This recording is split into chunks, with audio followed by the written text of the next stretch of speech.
I beg to move that this House do now adjourn. The question is that this House do now adjourn. James Sunderland. Yeah. Mr Deputy Speaker, it's a huge privilege to lead tonight's adjournment debate on the Cadet Expansion Programme, and I'm grateful to the Minister for responding. Almost exactly 40 years ago, it was 40 years, when I was a young Army cadet in Guildford, the combined cadet force at my school deployed to Oakhampton for its Easter camp. During that week, cadets participated in a night navigation exercise across the notorious Dartmoor. Given the cold weather and awful terrain, this would have been a challenge at any time, but we had barely left Oakhampton when thick fog engulfed us, to the point when you could not even see your hand in front of your face. Sensing the danger, the three of us in my group used all of the training we'd been given to not just get off the moor, but to complete the exercise together. The young cadets alongside me were Hamish Walker and Graham Atkinson, and I will never forget the experience. Anybody who is familiar with military service will know that heightened sense of vigilance, tension and excitement when travelling cross-country at night. Totally confident in what the map and compass were telling us and meticulously counting our paces, we worked together to double-check our navigation and agree every decision we made. And this was long before sat-nav. Utterly blind due to the fog, but trusting our instincts, training and the compass needle, it was that potent combination of teamwork, resilience, informed judgment and competitive spirit that you get with military service that saw us succeed against the odds, even as 13-year-old kids. But this was typical of what cadets still do, whether abseiling down dams, building shelters, learning to ski or shoot, escaping from a capsized canoe, preparing an ambush or cooking in the field. The skills that I acquired as an Army cadet for 5 years at school and then for a further 3 years at the University Officer Training Corps were pivotal to everything that I am today.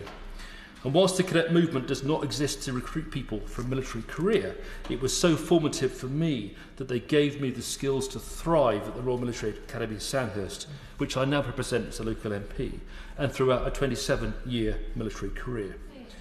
And my response to almost everything that has been asked of me since leaving the cadets probably has its foundation in my time with the cadets. So it has made a huge difference to me personally. But what of the cadet forces themselves? The MOD sponsors 5 different types of cadet forces: the Sea Cadet Corps, the Volunteer Cadet Corps, the Army Cadet Force and Air Training Corps. These are single service in nature and not tied to schools. But the 5th, the Combined Cadet Force, offers more tri-service balance and is hosted within schools with adult volunteers often coming from the teaching staff. All of these units are voluntary organisations which offer challenging and enjoyable activities for young people and prepare them to play an active role in their community while developing life skills. Whilst they do model their traditions and ethos on their parent service, they are not actually part of HM forces and do not have any formal military role.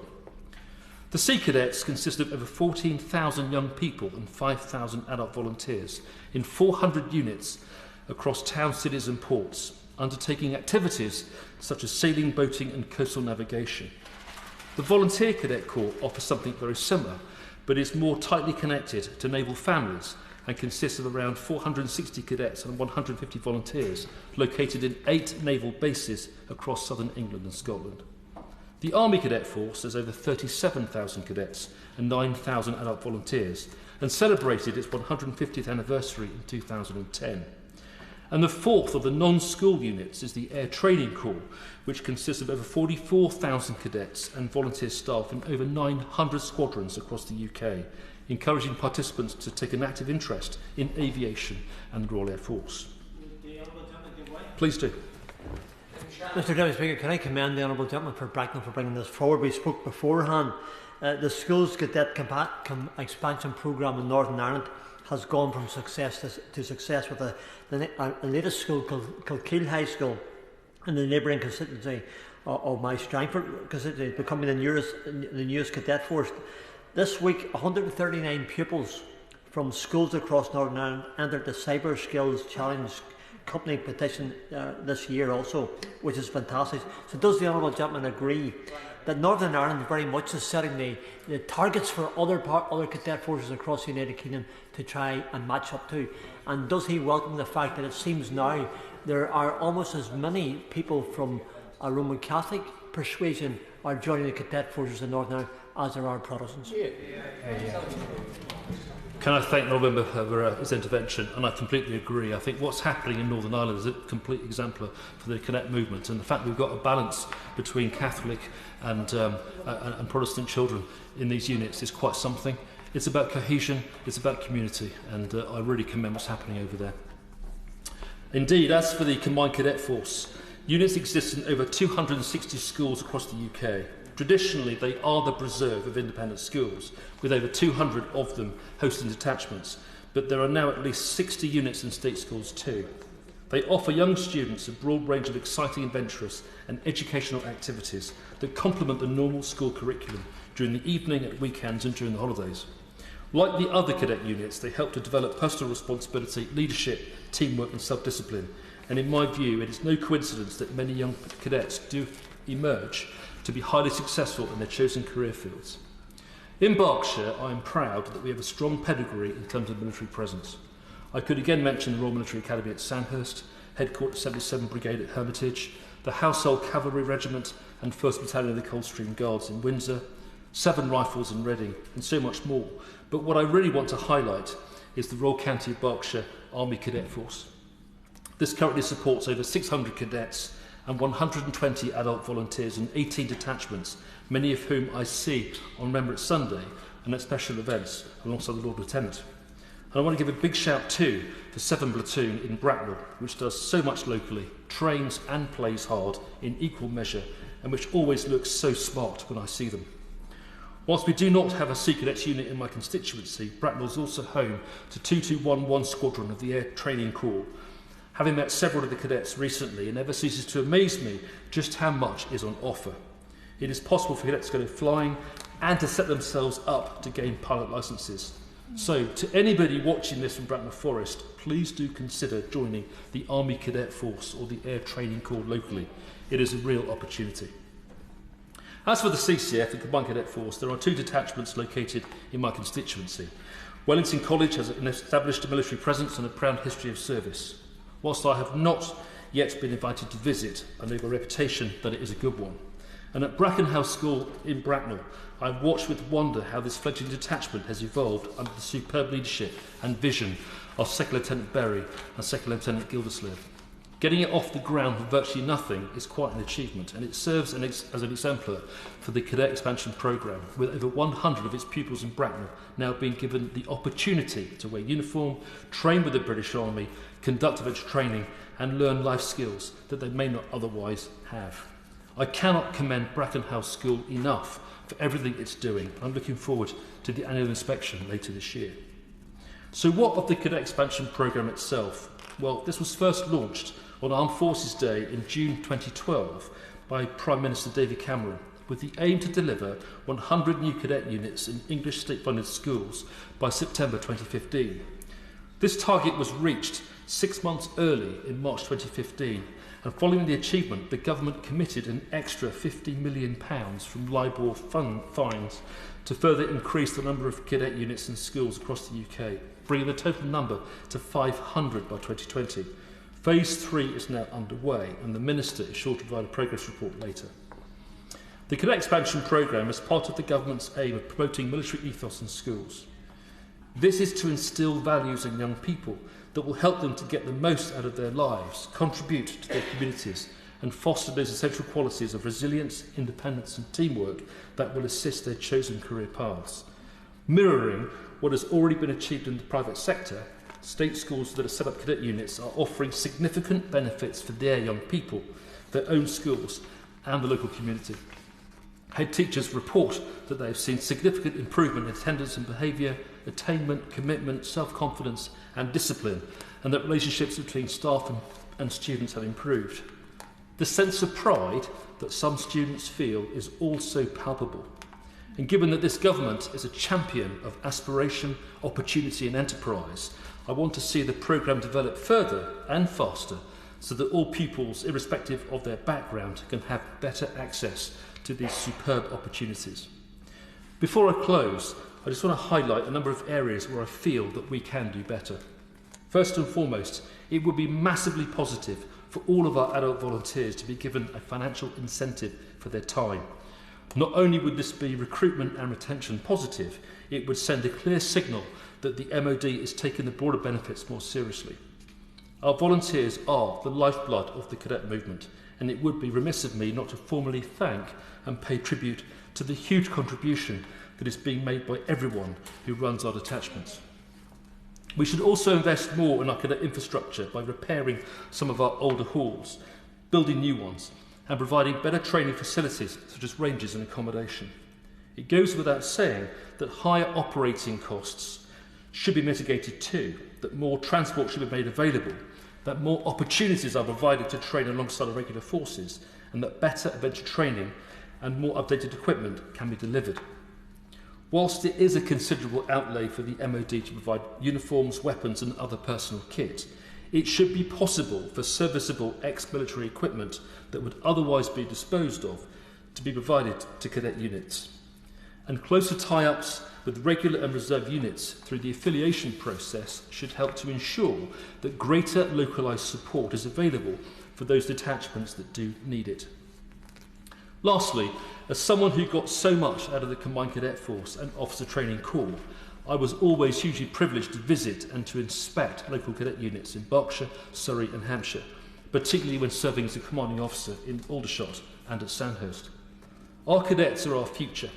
Whether they choose to join HM forces or not, their service in uniform will leave a lasting legacy throughout their lifetime, and their personal skills will be called upon as they have for me. I also wish to thank the many organisations who continue to enable the cadet movement, not least our single service branches, such as the Cadets Branch at Headquarters Regional Command in Aldershot, which forms part of Home Command, the National Cadet Training Centre at Frimley Green, which does so much to train our adult volunteers, and our Reserve Forces and Cadet Associations, or RFCAs, which support our cadet forces so well behind the scenes. Indeed, I am now wearing the distinctive tie of the South East RFCA, which I've worked alongside for many years. Please do keep up the great work. I will conclude, if I may, by paying tribute to the other youth movements across the UK, which do so much to promote the essential values that we have commended this evening. These are far too numerous to list, and I hope that can be forgiven, but we also have the Police Cadets, St John Ambulance Cadets, the Scout and Guide Movement, Venture Scouts, Youth Sports Clubs, Young Crusader, religious groups, breakfast and after-school clubs, environmental networks, online networks, voluntary organisations, and at least 8,000 more established groups that can easily be found with a quick search online. Mr Speaker, I'm often told by parents and teachers in my constituency that there is nothing for young people to do locally, that the government is not doing enough, that this is a key reason for antisocial behaviour, and that many are bored. My answer is usually the same. Really? But whilst there is always more that we can and must do locally and nationally, we should also be proud of what we have, not least within our cadet forces. Extending these opportunities more broadly across our society is a complete no-brainer for so many reasons, and I do hope that the Minister will not disappoint us. Thank you. Armed Forces Minister, Dr. Andrew Murrison.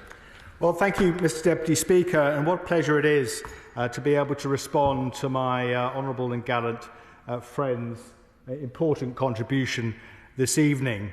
I hope we're going to be able to reflect on what is a huge success in our country this evening. It's a wonderful thing for our communities to have cadets. I've seen them in my own constituency, and they are an important part of the local fabric, supporting occasions from Remembrance Sunday to Armed Forces Day and beyond. And we're very lucky to have them indeed, and particularly in opening my remarks, I'd like to pay tribute to the volunteers who make it possible.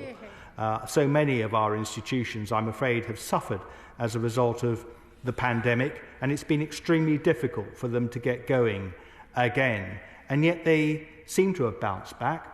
They seem to be flourishing, and the reason for that is there are people who are prepared to give up their own time and shoulder a fair amount of inconvenience in order to serve their communities in this way, and we all owe them a great deal. The benefits of our cadet programmes offered to young people and society as a whole, I think, are well known and well rehearsed. And I agree wholeheartedly that the MOD-sponsored cadet forces provide brilliant opportunities for our young people. They have also been catalogued by academics from the University of Northampton, to whom I'm grateful for their rigorous appraisal, which gives sort of scientific objectivity to what I think we all understand instinctively to be the case, and that is to say that cadets are a force for good. Participation in cadets has been shown to build character, self-discipline, self-reliance. It improves teamworking, problem-solving, leadership and social skills. And it provides a boost for physical and mental health. Benefits that I am sure my honourable friend will know from his time as a cadet, which he described so well. I have to say my time wasn't quite as happy as his. I remember joining the Air Cadets briefly.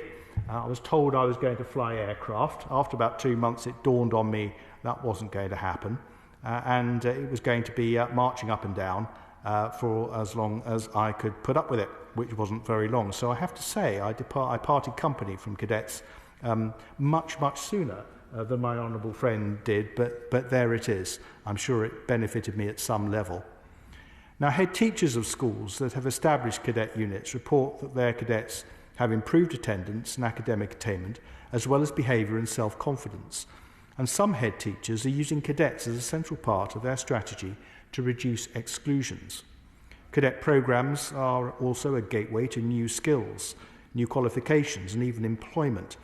It is also a valuable opportunity to make young people aware of the further opportunities available in defence and defence-related industries, although, to be clear, as my honourable friend certainly was, cadet forces are not meant to be recruiting tools, but as our military footprint shrinks as it has done, cadets have assumed an even more important role in at least giving some sort of presence in many communities where otherwise there would be none.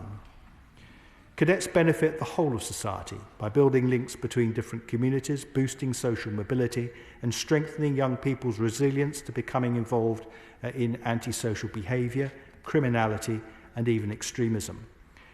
In short, joining cadets is a springboard to success. It is also a powerful engine of social mobility and levelling up. The Cadet Expansion Programme is a joint Ministry of Defence and Department for Education initiative to expand cadet participation in schools. It has been a fantastic success since it was launched by the then Prime Minister 12 years ago. By March 2015, ahead of schedule, the government reached its target of establishing 100 new combined cadet force units in state secondary schools in England. Then in November 2019, again ahead of schedule, we reached our further target of establishing 500 new cadet units across the United Kingdom.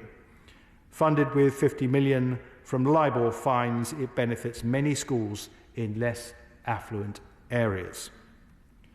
To provide renewed impetus to the programme, the government had also by this time outlined a further aspiration to increase the number of cadets in school units to 60,000 by April 2024. But cadet units require a significant amount of personal commitment from school leaders and volunteers, and in spite of successes, around 50 of the units established since 2012 have failed, often as a result of changes to a school's leadership or priorities. Now, that's a pity, but it in no way detracts from the leadership and drive of senior leadership teams that have advanced the cadet programme, to whom I pay tribute. And as we approach April 2024, although cadet numbers in schools have increased 15% since April 2020 to more than 54,000, COVID has had an impact here, as in so much of our national life. It is clear that we will not reach our 60,000 aspiration in the challenging timeframe we had set. And it is not only the direct impact of the pandemic that has slowed progress. In addition to cadet activities being halted or limited by COVID restrictions, participation has also been affected by the resulting change in school priorities. with many reorienting away from extracurricular activities to prioritising catching up on lost learning, which is perfectly to be understood. Given this context, the fact that we have already achieved 90% of our ambition to have 60,000 cadets in schools is a great credit to every individual and school involved in our cadet expansion programme. We have also made progress on a number of other fronts to provide the greatest level of support to school cadet units that we can. In the last year, we have developed a combined cadet force engagement and communication framework. We have worked with the single service cadet forces to improve the delivery model, and we have extended funding for regional schools cadet expansion officers. A report by academics at the University of Northampton has found that more than 91% of head teachers surveyed considered their cadet units to be a good investment for their school, and a whopping 98.9% of head teachers reported an improvement in the resilience of participants. With most recent estimates calculating the cost of participation at £836 per cadet, I call that a fantastic value for money investment in their future, in our future, and for the future of the country.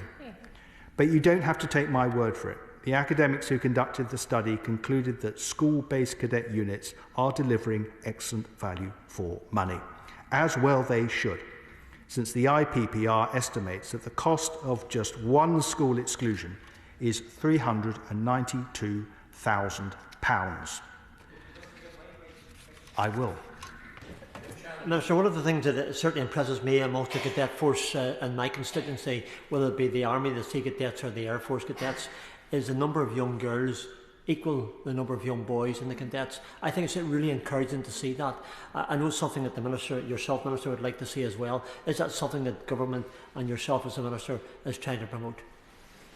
Well, I absolutely do, and as the proud owner of 5 daughters, each one of which were involved at some level in cadets, I can certainly endorse the Honourable Gentleman's remarks, and I'm impressed all the time by the number of young women who are engaged and looking to the future as defence, though this is of course not a recruiting exercise, is increasingly female in its composition. That has to be a positive thing.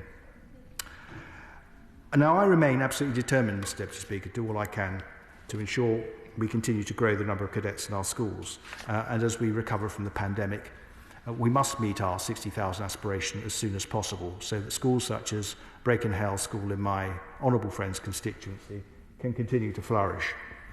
The schools programme is of course complementary to the very successful community cadet forces which my honourable friend has referred to. I pay tribute to the very active units in my own constituency and to the volunteers who sustain them.